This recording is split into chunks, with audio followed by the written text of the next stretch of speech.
sorry, there we go. There are subtitles. So I've been working in Baseco for the past 7 years. I started sometime in 2012. My initial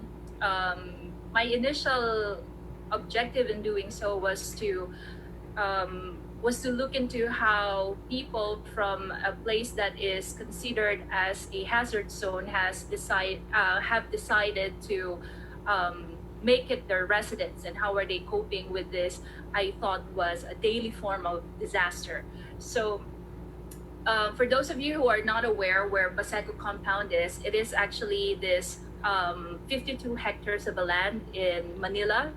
It's also called the port area because it's literally beside Baseco Port Authority, which is one of the oldest port in Metro Manila. So Baseco is made up of recycled. It's a reclamation area. It didn't exist before that. This patch of land, I don't know if you can see my cursor moving, but this patch of land that you're seeing, this triangle of a land, did not exist prior to 1970s. It was because of the constant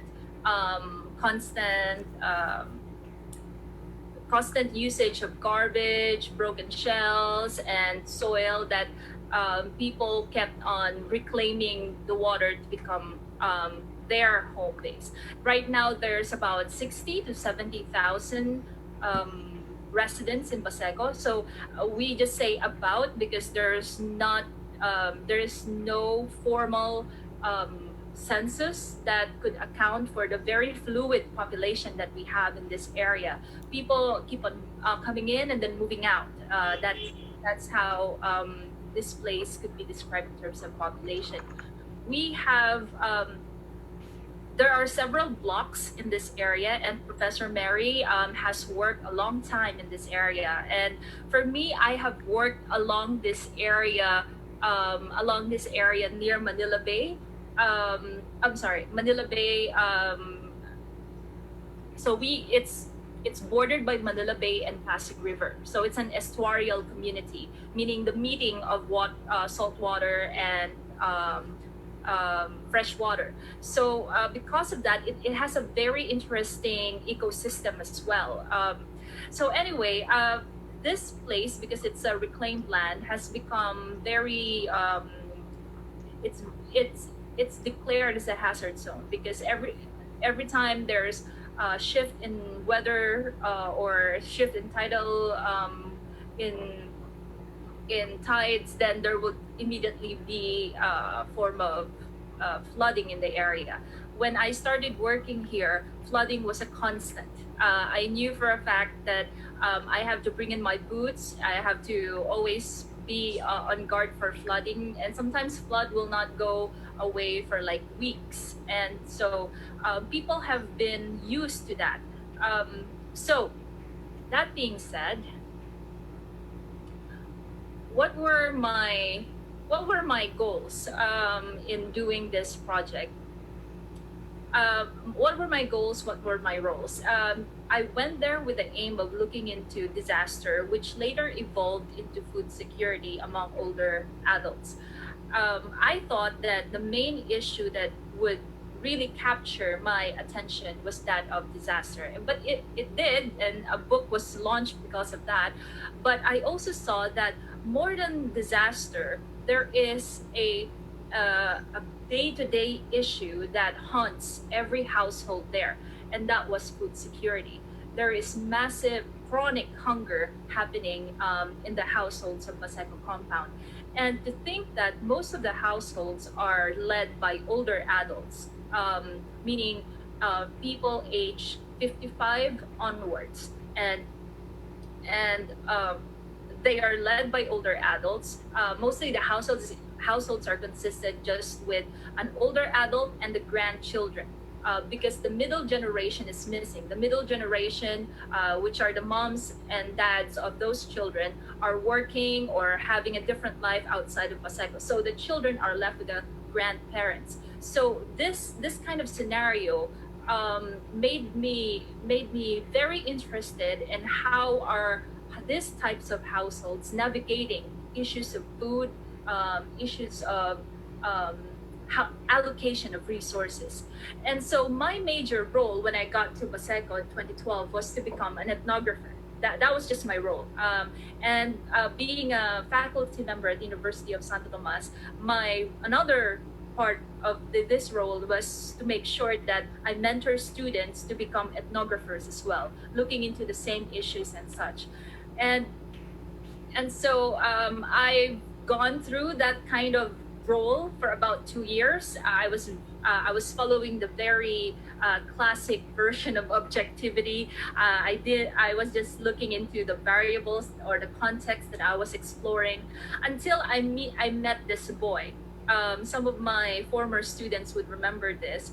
Back in 2014, I met this young boy who I was just walking around the field, the community, and there was a Lola, a grandmother, and the grandmother was carrying this boy, and he had like enlarged testicles, and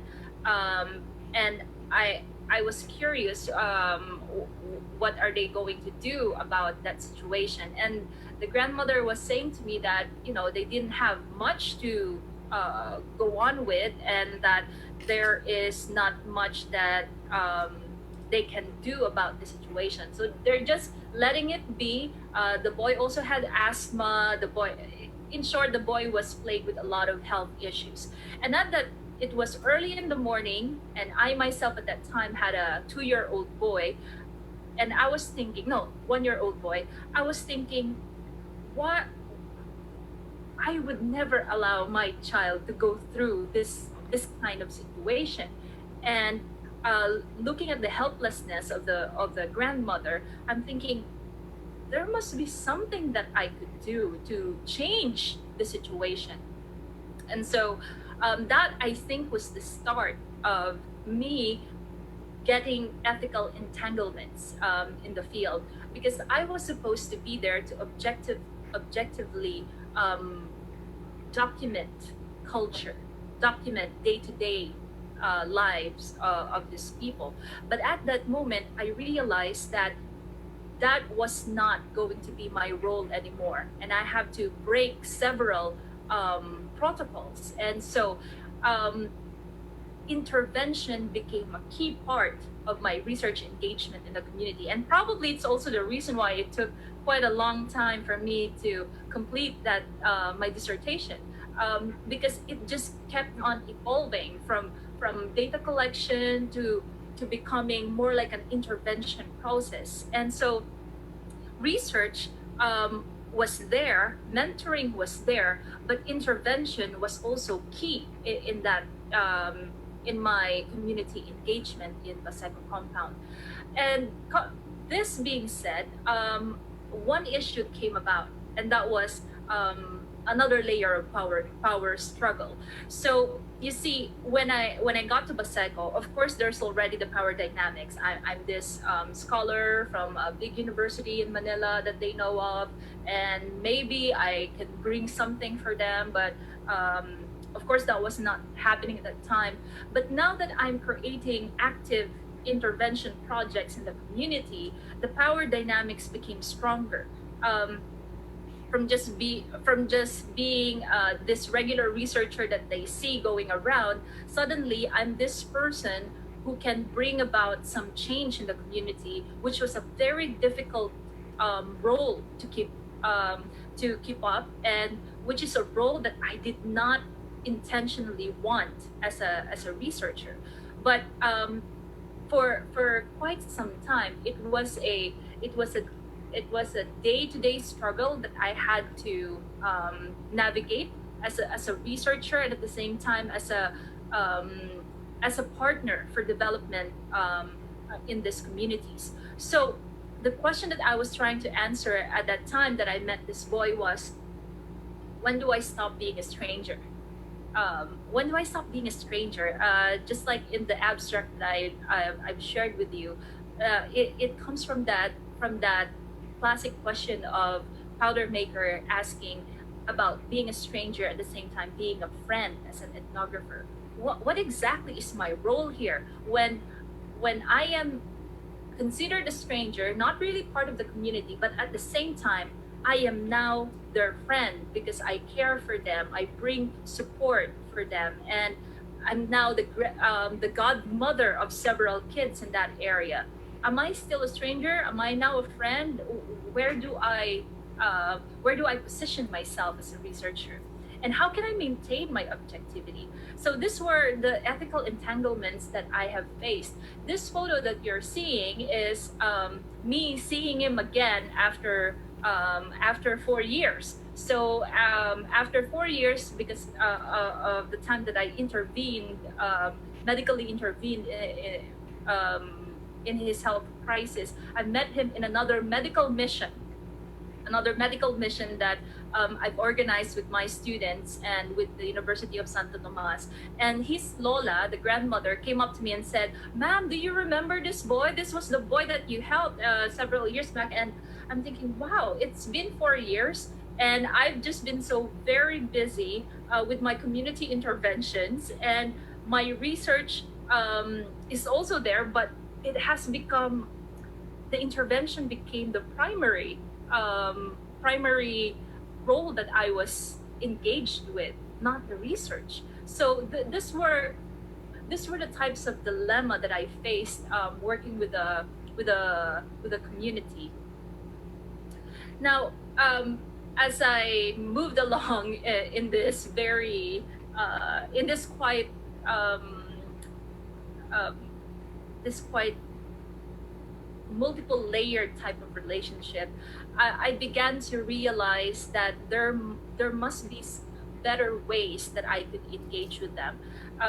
So literature has proven that has so many literatures have discussed how we could break that cycle of power dynamics, power struggle between the researcher and the community members. And so several years back, we through the help of my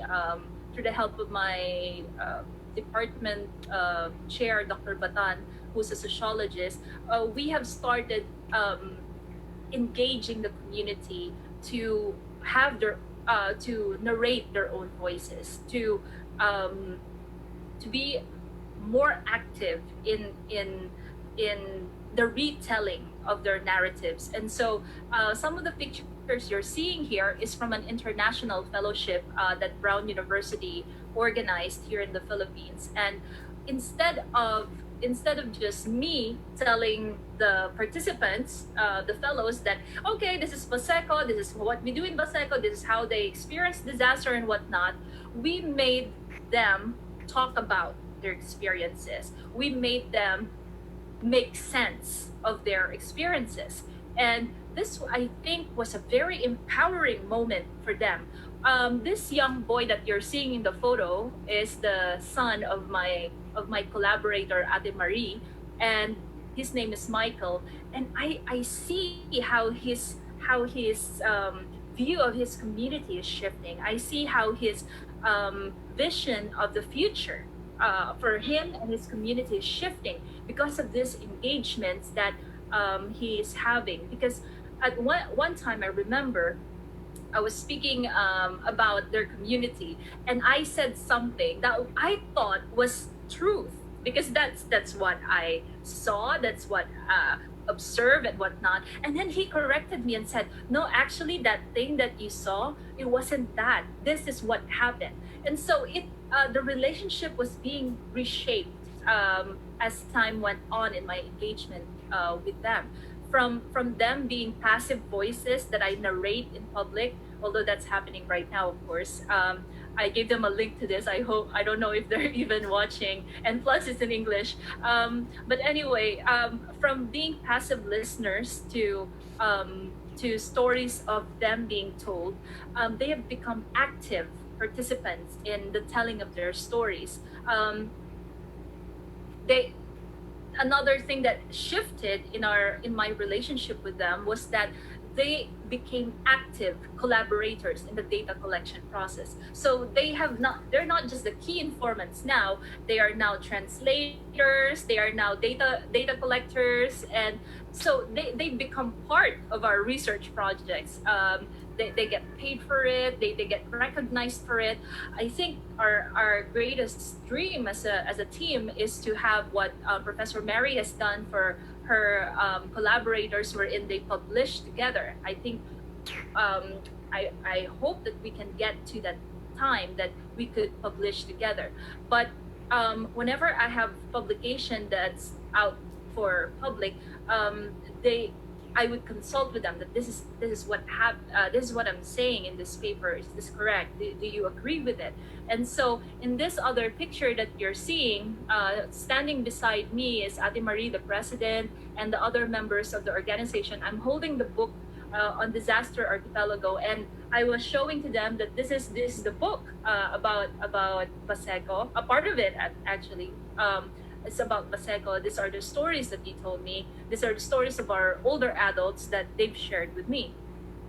Now, how about me? How did me and my teammates in USD, how are we reshaping our relationship with the community? Because of this collaborative process that we already have with the community members, the researches that we create in the area became a bit more targeted. Since the area is plagued with health issues, from food security to tuberculosis, and now even COVID is one of the biggest threats in the community. Because if you think about it, space is a luxury that space is a luxury that they don't have, and so getting the virus, getting infected by it because of proximity to another person is very high in this area. So we create targeted researches, and these targeted researches are addressing key health issues in the community, hoping that by learning more about the localized ideas about health, and hoping that by understanding how they understand illnesses and um, illnesses and um, um, illnesses and what do you call this, medication towards these illnesses, we're hoping that we could create a better way of engaging them, of making them access the health system better, or vis-a-vis or vice versa, that the healthcare system that we have could have a better way of addressing the needs of the vulnerable sector.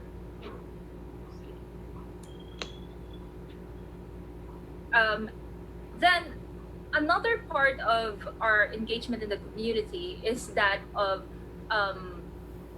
making the effort to engage institutions. What you're seeing here is the first time that older.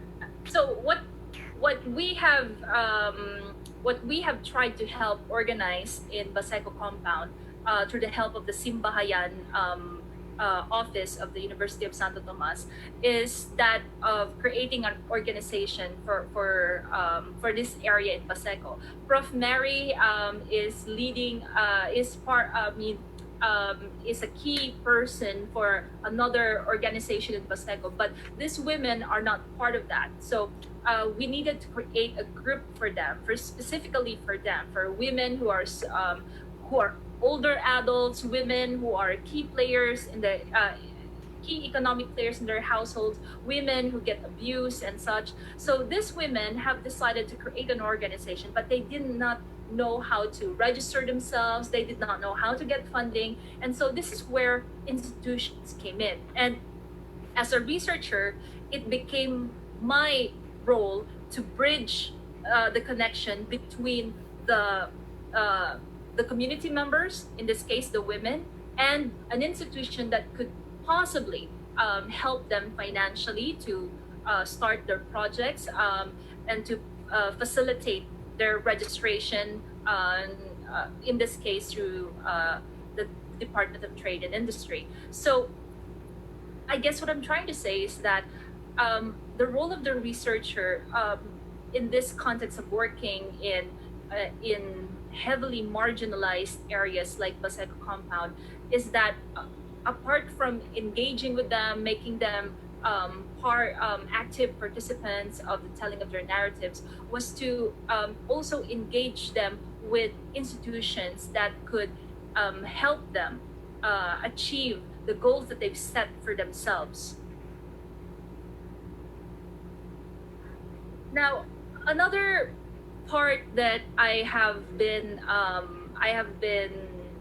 thinking about lately is that of another ethical concern that I'm facing is that of when do when do my collaborators, my community partners, when do they finally break free from this um, so this feelings of um, power dynamics with me?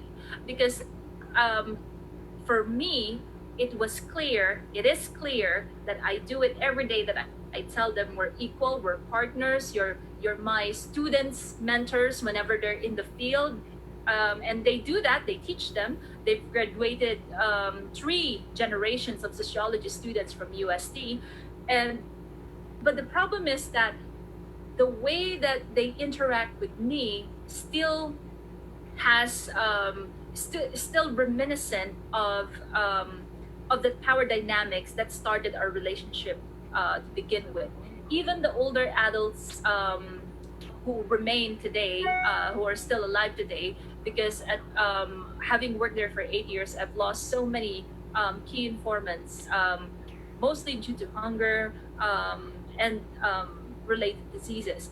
Though even the older adults do not treat me as a young person, they still treat me with some degree of power. And even if tell them to call me Karine, they still want to call me ma'am. Even if they created their own organization, a registered organization, I would still get messages from them asking me if I'm okay that they're going to start this particular project. And so I have to keep on reminding them that no, this is not a decision that I have to make. This is a decision that we have to make as an organization.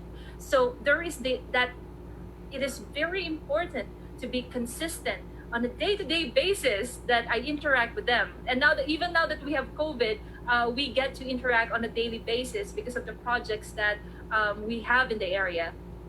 We need to be consistent in how we implement protocols for self-determination, because most of the time that becomes an issue for the community members. um, I'd like to show I'd like to end my discussion with this set of photos. This, I think, is one of the surprises, and one of the markers of self-determination that I've seen for the women of Baseco.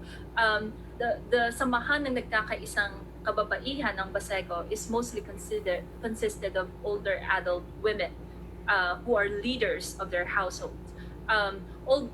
Although the leadership of the women's organization is mostly consisted by middle-aged women, the membership is mostly consisted with older adult women. And several days ago, they messaged me and said, ma'am, see, there's still the ma'am. Ma'am, we are thinking that instead of saving our money, because they have some funds that they got from their livelihood activity, instead of saving our money, can we use that money to feed the children of households that are experiencing extreme food insecurity right now? And these are the households of the grandparents, older adults, led by older adults. And so I had to tell them, why are you consulting me if I'm okay with it? It's your money, it's your organization. I'm just here to support you. Should you need any financial help or any connection that you want? And they said, oh, we just want to check if this idea if this is a good idea. And at that moment, I'm thinking, even though there are still gaps in the self-determination aspect, that was the most independent statement I've heard from my collaborators in the field for the 8 years that I have worked with them, to decide for themselves that this is a project that we saw is very important, and that we want to do it on our own, with the money that we have. And I think that um, this is how an anthropologist like myself, who initially came to the field to do ethnographic work, has shifted has shifted my role into becoming an engaged anthropologist. And so I'd like to end my sharing, my reflection, um, with an iteration of our role as anthropologists, as ethnographers, or as development workers. We often go to the field with all these ethical considerations, because we came from ethics regulatory committees that said that these are the extent of your engagement with the community. But when you get into the community, and most specifically when you go to communities in global south settings, wherein poverty is a key determinant of daily life, those ethical considerations need need to be revisited. They need to be recalibrated, because as you live with them, as you stay with them in the field, you realize that the science that we work with, although very important, needs to be tempered with engagement, needs to be tempered with our value for humanity. Because at the end of the day, isn't it that what we aim for in all of this work that we have is to achieve justice? That's it for me. Thank you.